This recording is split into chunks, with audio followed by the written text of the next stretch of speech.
jenis jaringan komputer berdasarkan arsitekturnya. Sebelumnya aku mau kenalin nih, nama aku Chandra Siwi atau bisa dipanggil Siwi. Sebelum masuk ke inti materi, aku mau tanya nih, kalian tahu gak sih apa itu jaringan komputer? Kalau belum tahu, aku mau kasih tahu nih. Jaringan komputer merupakan suatu sistem yang terdiri dari banyak komputer dan perangkat lain yang didesain dan dihubungkan supaya bisa bekerja sama antara lain untuk kemudahan akses informasi, komunikasi, menerima maupun memberikan layanan dari komputer satu dengan komputer yang lain.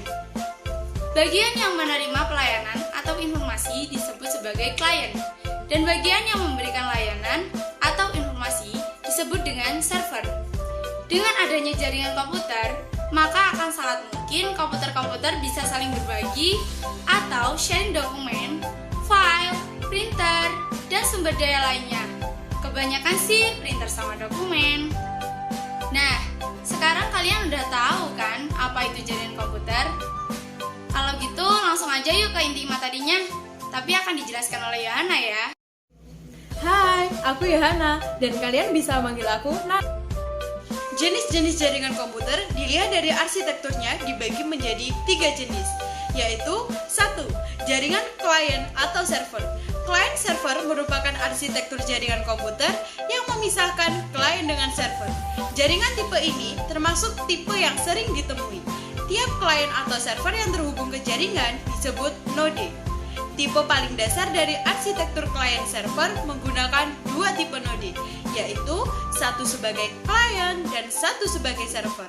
Arsitektur tipe ini sering juga disebut sebagai two-tier. Tipe arsitektur seperti ini memungkinkan komputer dan piranti jaringan untuk saling membagi file dan resource. Server dalam jaringan komputer banyak sekali jenisnya. Ada web server, database server, dan mail server. Salah satu contoh penggunaan client server adalah warnet media game online. Nah, untuk keuntungan dan kerugiannya akan dijelaskan oleh Rangga ya. Hai, saya Rangga. Di sini saya akan melanjutkan materi dari Yohana. Keuntungan menggunakan arsitektur client server adalah memungkinkan pembagian peran dan tanggung jawab dari sistem komputer untuk didistribusikan di antara beberapa komputer independen yang tergabung ke jaringan. Adanya pembagian peran merupakan keunggulan arsitektur ini karena akan mempermudah maintenance. Akan lebih mudah bagi Anda untuk mengganti, memperbaiki, upgrade, atau bahkan merelokasi server tanpa memengaruhi klien. Kerugiannya adalah jika trafik jaringan terlalu padat mengakibatkan server hang karena kelebihan beban. Untuk materi selanjutnya akan dijelaskan oleh Intanti. Hai, aku Intantia. Di sini aku akan menjelaskan materi yang kedua. 2. Peer-to-peer. Jaringan peer-to-peer disingkat P2P merupakan jaringan komputer yang menggabungkan beberapa jaringan komputer. Perbedaan konektivitas antara partisipan di jaringan dan menyediakan semua bandwidth-nya sebagai bandwidth bersama. P2P berbeda dengan client server yang menetralisasi sumber daya ke sekelompok server yang berfungsi sebagai inti jaringan. Jaringan P2P biasanya digunakan untuk menghubungkan node-node melalui koneksi ADHOC.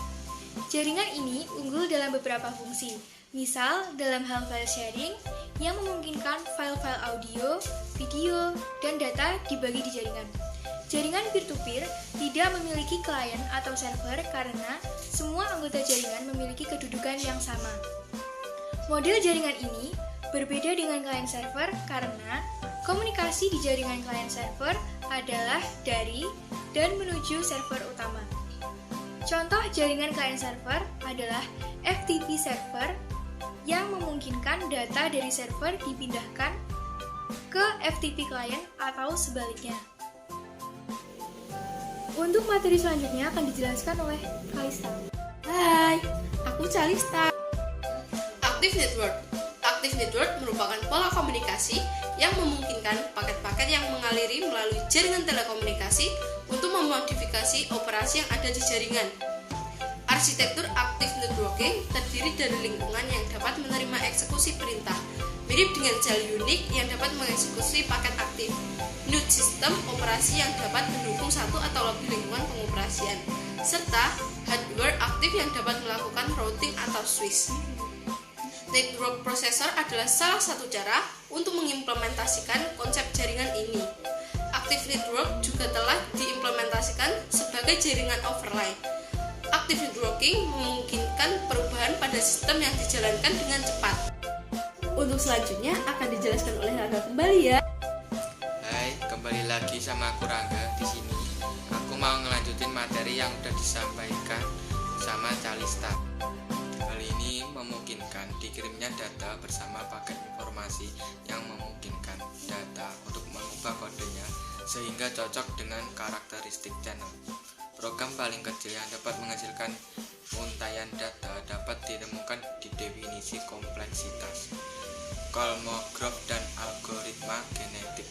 Dalam dunia nyata, jaringan seperti ini digunakan karena kebanyakan masih dalam untuk model konseptual saja. Nah, sekarang kalian udah tahu kan apa aja jenis-jenis jaringan komputer berdasarkan arsitekturnya? By the way, tadi sumbernya dari buku konsep dan implementasi jaringan dengan Linux Ubuntu 2014 ya. Kalau kalian ada pertanyaan, bisa langsung ketik di kolom komentar ya. Terima kasih.